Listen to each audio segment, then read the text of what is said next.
life only feels simple when the world behaves according to how we expect it to. When life goes according to plan, when people operate in fairness, when routines remain steady, when reality matches our expectations. It's only then that we feel stable. It's only then that we feel like ourselves. But when the world stops behaving, when someone that we trusted hurts us, or when a tragedy occurs, or when something that we believed and predicated certain aspects of our life or identity upon turns out to be a lie, then everything in our world stops making sense. We stop making sense to ourselves. We can become strangers in our own bodies, unfamiliar with our own reactions, uncertain of our own truth. And that's because our identity was built, at least in part, on the idea that the world is a certain way.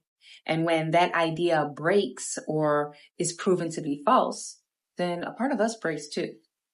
And that's what trauma does. It doesn't just hurt us. It disorients us. It fractures our mental model of reality. It confuses what we thought was true about safety, love, fairness, our sense of control. And so suddenly we're not just trying to heal a wound. We're trying to find our way back to a version of reality that actually makes sense again. And that's not just grief. That is existential dislocation. And that's often what we call PTSD. It's not just the memory of an event.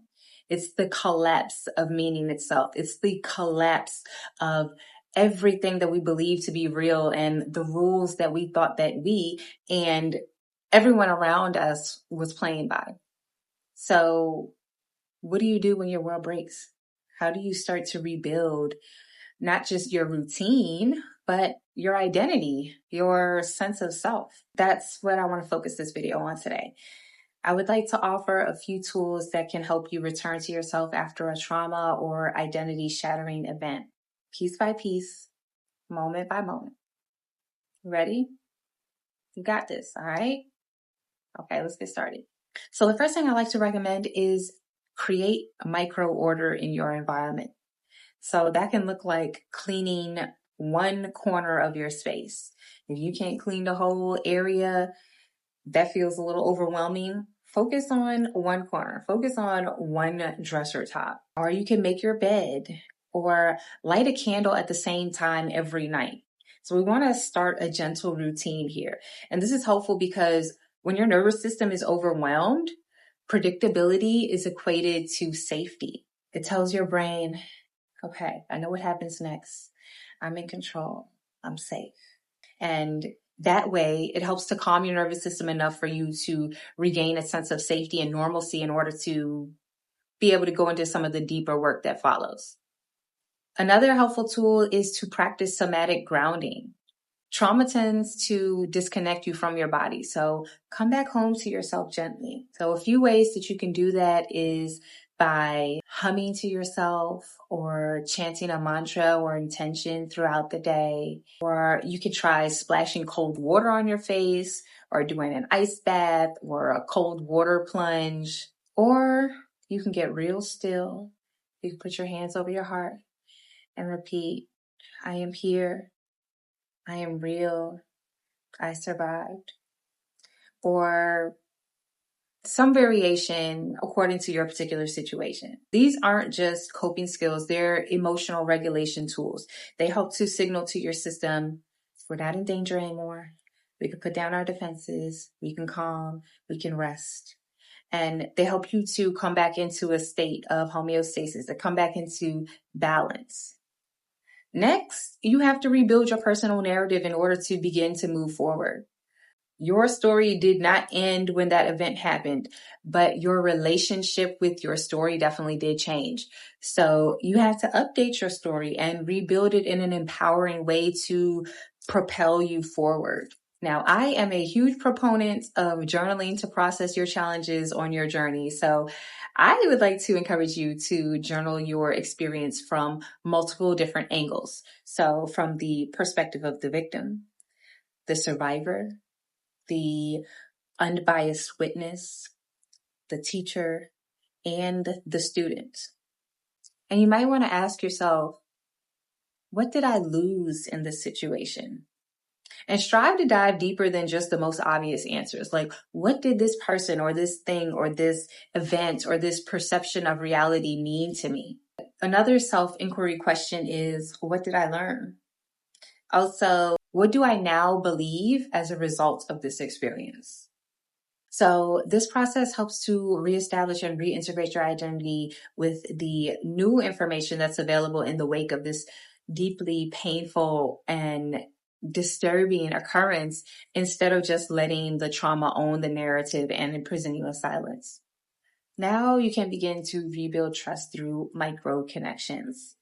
Especially after your worldview or identity has been shattered or shifted, it's important not to just rush into deep vulnerability with the first person that you meet, especially if the cause of the trauma was a betrayal or some interpersonal conflict or situation.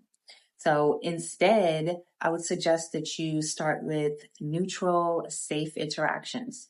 So for example, chatting briefly with the cashier at the grocery store during checkout, if you happen to prefer a person over self-checkout, or saying hi to a neighbor, or talking to your Uber or Lyft driver while you're in the car, or at least thanking them before you get out of the car.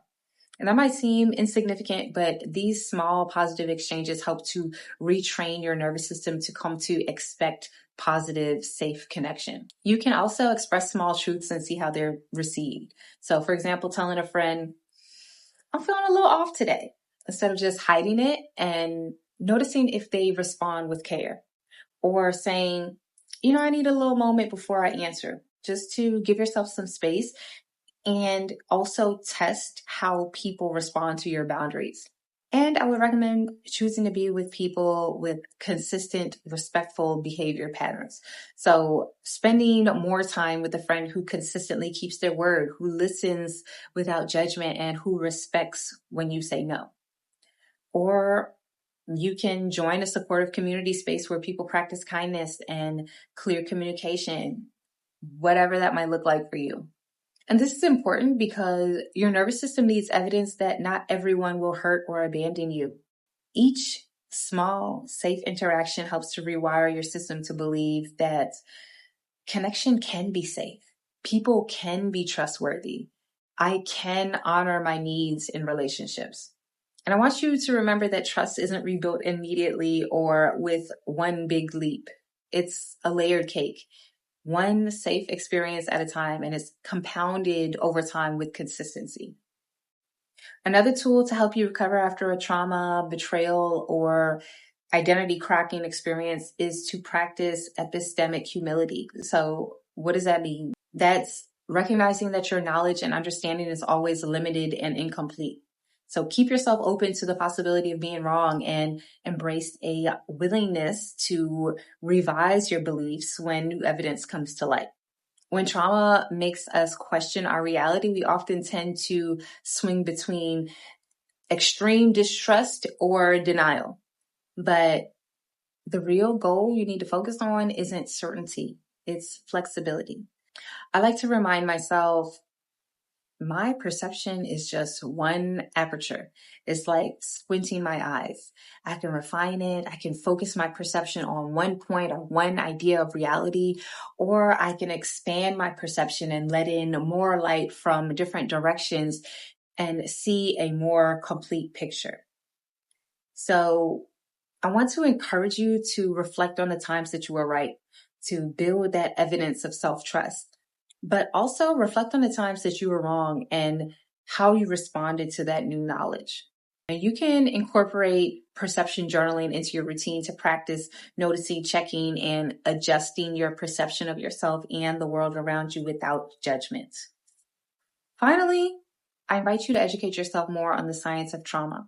So go to that therapy session, get that professional help, because shame melts in the presence of understanding. The more you learn about how trauma affects your brain and body, the less you'll blame yourself for how you've been coping. It's said that knowledge is power, but I would like to add that more than that, it's permission. It's permission to be human. It's permission to heal in layers, to be patient, and to take your time with yourself on your journey. If you're still here, if this speaks to something in you, I created a free gift to help you begin your journey of reintegration and rebuilding after a traumatic event. It's called Rebuilding the World Within. It's a trauma integration journal prompt series for restoring identity, reality, and inner trust. It's a printable journal with 24 prompts that dig deep, and it also has a few bonus reflections to help you understand what exactly was shattered within you, to explore who you are, and more importantly, who you're becoming in the aftermath of that event, and to gently and lovingly rebuild your inner world. So this journal prompt series will walk you through 3 trauma-informed phases. Phase 1 being recognizing the shattering, so defining what was fractured as a result of the trauma or painful truth that was revealed. Phase 2 is mapping out the unknown. So that'll help you sort things out and regain your bearings in life.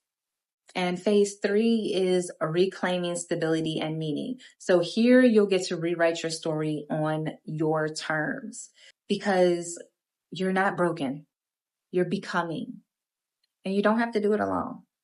So click the link in the description to download your free copy. Before we go, I want to remind you to give yourself some grace, give yourself some space.